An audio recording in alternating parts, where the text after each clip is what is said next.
Assalamualaikum warahmatullahi wabarakatuh. Alhamdulillahirrahmanirrahim.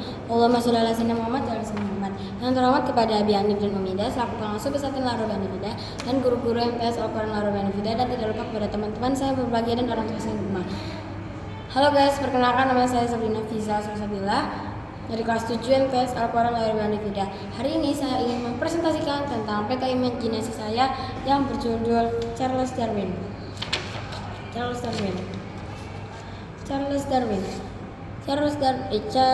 Robert Darwin adalah seorang ilmuwan asal Inggris yang lahir pada 12 Februari pada tahun 1809 di Inggris. Sejak kecil, Darwin sudah menunjukkan ketertarikan pada alam, terutama pada tumbuhan, hewan, dan fosil. Ia senang mengamati makhluk hidup di sekitarnya dan mengoleksi berbagai benda alam. Darwin menempuh pendidikan di Universitas Edinburgh untuk mempelajari kedokteran, tapi ia tidak menyukai bidang tersebut. Kemudian, ia melanjutkan studinya di Universitas Cambridge, di mana minatnya terhadap ilmu alam semakin berkembang.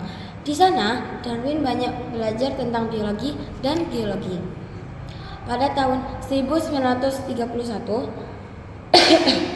Darwin mengikuti pelayaran menggunakan kapal HMS Beagle sebagai seorang peneliti alam. Perjalanan ini berlangsung selama hampir 5 tahun dan membawanya ke berbagai wilayah seperti Amerika Selatan, dan Kepulauan Galapagos. Selama perjalanan, Darwin mengamati berbagai jenis tumbuhan dan hewan serta mencatat perbedaan ciri-ciri makhluk hidup di setiap daerah. Pengamatan terpenting Darwin terjadi di Kepulauan Galapagos.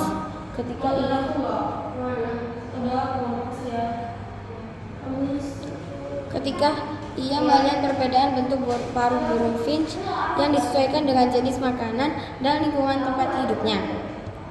Dari pengamatan tersebut, Darwin menyimpulkan bahwa makhluk hidup dapat berubah secara bertahap untuk menyesuaikan diri dengan lingkungannya. Berdasarkan hasil penelitiannya, Darwin mengemukakan teori evolusi melalui seleksi alam. Teori ini menjelaskan bahwa makhluk hidup yang memiliki sifat paling sesuai dengan lingkungannya akan lebih mampu bertahan hidup dan berkembang biak.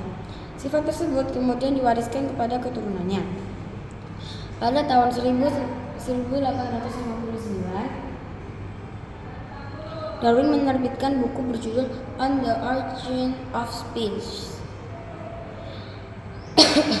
Buku ini menjelaskan teori evolusi dan menjadi salah satu karya ilmiah paling berpengaruh dalam sejarah sains. Meskipun teorinya sempat menimbulkan perdebatan, pemikiran Darwin akhirnya diterima dan menjadi dasar penting dalam ilmu biologi modern. Charles Darwin meninggal dunia pada 19 April 1882. Hingga saat ini jasanya sangat besar dalam membantu manusia memahami keanekaragaman makhluk hidup dan proses perubahan makhluk hidup di bumi. Sekian presentasi saya. Mohon maaf apabila ada salah kata. Saya akhiri. Wassalamualaikum warahmatullahi wabarakatuh.